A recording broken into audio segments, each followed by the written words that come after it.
ইরশাদ করেন, যে ব্যক্তি সকাল বেলা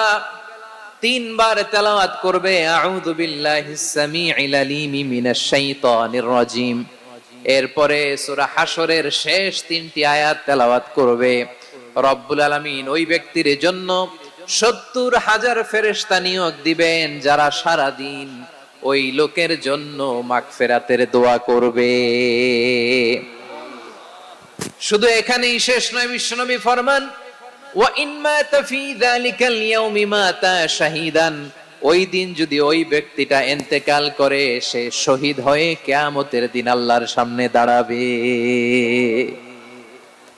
সকালবেলা যদি পড়েন 3 বার আউযু বিল্লাহিস সামিউল আলিম মিনাশ শাইতানির রাজিম 3 বার পড়ে সূরা হাশরের শেষ 3 আয়াত যদি তেলাওয়াত করেন, তাহলে আপনার জন্য আল্লাহ তাআলা 70,000 ফেরেশতা নিয়োগ করবে। সারা দিন তারা আপনার জন্য মাগফিরাত